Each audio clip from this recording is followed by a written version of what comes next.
अलमुनाफिकून वलमुनाफिकात, कच्चे ज्ञानी ईमानी बंदे मर्द हों या औरत हो, महापुरुष हो या बहन कोई ईमानी ज्ञानी हो, मर्द या औरत अगर कच्चा ज्ञानी ईमानी है, अलमुनाफिकून वलमुनाफिकात, तो ये सारे कच्चे ज्ञानी ईमानी मुनाफिक मर्द औरतें सब एक जैसे हैं। बादुहुम मिन बाद यअमुरून बिल मुनकर, एक दूसरे को बुराई का हुक्म देते हैं, वयनहून अनिल मारूफ, और अच्छी बात का हुक्म देने में रोड़ा बनते हैं, वयक़बिदून ऐदियहुम, और इस ज्ञान ईमान के लिए माया खर्च करने के लिए, सेवा के लिए अपना हाथ पीछे कर लेते, रुक जाते। नसुल्लाह, अल्लाह को भूल गए। जो ज्ञान ईमान लिया, जिससे जुटे, जिस मालिक की वड़क की, उसी मालिक को भूल गए, सच्चे मालिक अल्लाह को। फनसियहुम, मालिक ने इनको भुला दिया, अब इनको कभी ज्ञान से करीब नहीं करेगा। इन्नल मुनाफिकीन हुमुल फासिकून, कच्चे ज्ञानी ईमानी बंदे मुनाफिक हिपोक्राइट, ये गुनाहों में गिरे हुए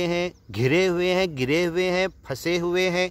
वअदल्लाहुल मुनाफिकीन, अल्लाह ने वादा किया मुनाफिक कच्चे ज्ञानी ईमानी बंदों से, वल मुनाफिकात, कच्चे ज्ञानी ईमानी औरतों से, वल कुफ़ार, और अज्ञानी लोगों से, नारा जहन्नम, जहन्नम की आग, खालिदीन फ़ीहा, उसमें हमेशा रहेंगे। हिय हस्बुहुम, ये उनका ठिकाना है। वलअनहुमुल्लाह, और अल्लाह ने उनके ऊपर अपनी लानत डाल दी। जैसे जन्नतियों से कहा फला अस्खतु अलैकुम अबदा, मैंने अपनी रहमत तुम्हारे ऊपर डाल दी, अब कभी गुस्सा नहीं होगा तुम्हारे ऊपर। वलअनहुमुल्लाह, इन अज्ञानी लोगों पर, इन मुनाफिकों पर, हिपोक्राइट पर, कच्चे ज्ञानी ईमानी बंदों पर अल्लाह ने अपनी लानत डाल दी। वलअनहुमुल्लाह वलहुम अज़ाबुम मुक़ीम, अब ये जहन्नम का अज़ाब हमेशा रहेगा, कभी हटने वाला नहीं, उसमें हमेशा खालिदम मुखल्लदा, हमेशा रहेंगे। कल्लज़ीना मिन क़ब्लिकुम कानू अशद्द मिनकुम क़ुव्वा, इंशाअल्लाह आगे सुनते हैं।